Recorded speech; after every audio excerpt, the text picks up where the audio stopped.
It has been several months since I last posted, and I spent those months texturing the castle and building the lake, the grounds, and the Quidditch Pitch. Now, after several months and about 125 hours of work, I'm happy to present to you the first rendition of my Hogwarts Castle. Let's go.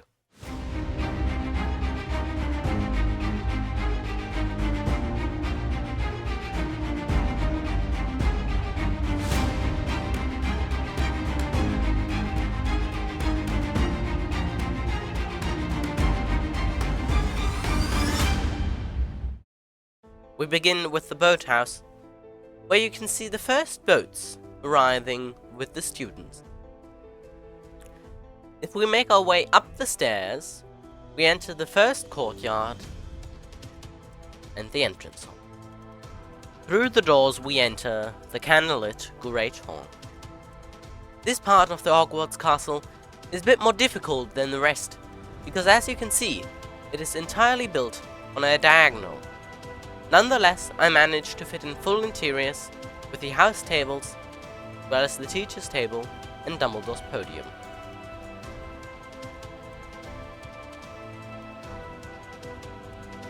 Next to the entrance hall is the Great Tower. The tower contains the moving staircases. However, they turned out to be a lot more difficult than I first thought, and so I'm still working on them.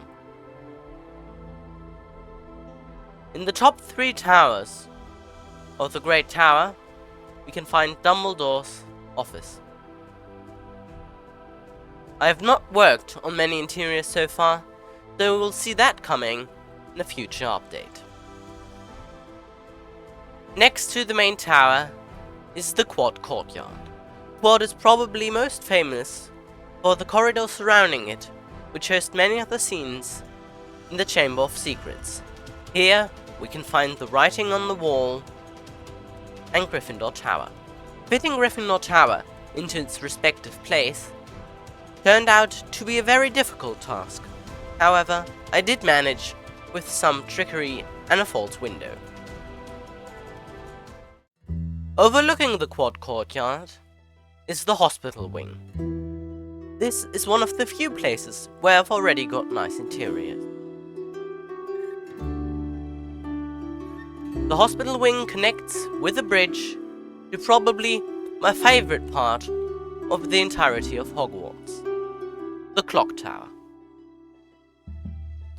The Clock Tower is a very, very iconic part of the Hogwarts Castle and has always been a lot of fun building. The courtyard contains the fountain as well as the small tree we can see the executioner sitting on. If we move along the wooden bridge, we end up at the Stone Circle. From the Stone Circle, we can either take the path to the Owlery or down to Hagrid's hut. Personally, the Prison of Azkaban is my favorite part, so I enjoyed building this the most.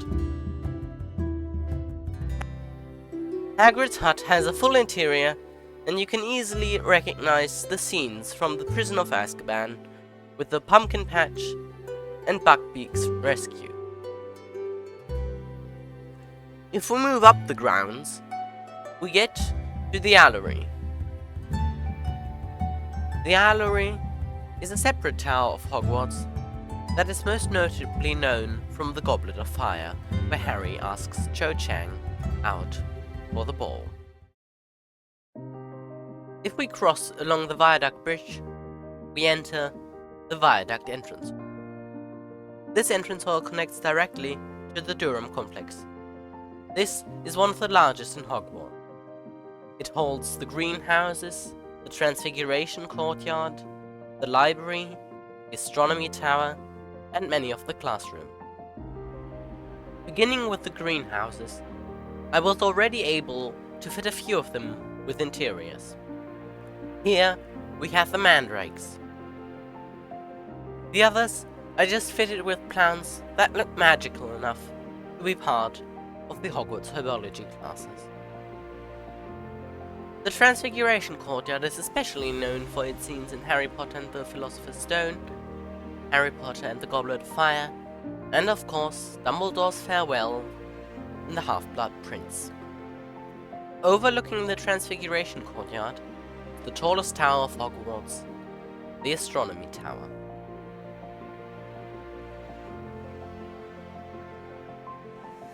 The Quad Complex is connected to the Transfiguration Courtyard through the hanging wooden bridge that spans over the ravine of Hogwarts.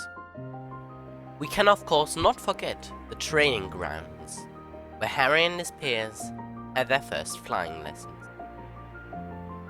Moving down the grounds from the greenhouses, we finally come to the newest edition of my Hogwarts Castle, the Quidditch Pitch.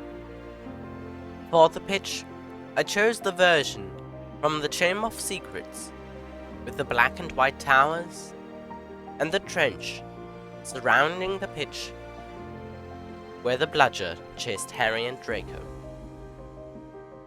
More out of boredom than actual necessity, I already built the two versions of the Room of Requirement. Firstly, the one in which the DA trains during the 5th movie. Secondly, the room where all is hidden. Here, in the back corner, you can spot the fire that was summoned by Vincent Crabbe during the Battle of Hogwarts. I was able to hide both of the Rooms of Requirement underneath the castle, hidden behind the rocks. Although the Black Lake might seem pretty boring, we can't forget one important island. Here, the white marble stone marks the grave of Albus Dumbledore. For the lake's edge and the islands inside the lake, I decided to build a new type of tree that can be seen when Voldemort takes the Elder Wand from Dumbledore. The largest and most challenging future project will be to add the interiors. However, I also need to build the Whomping Willow and a lot more of the grounds.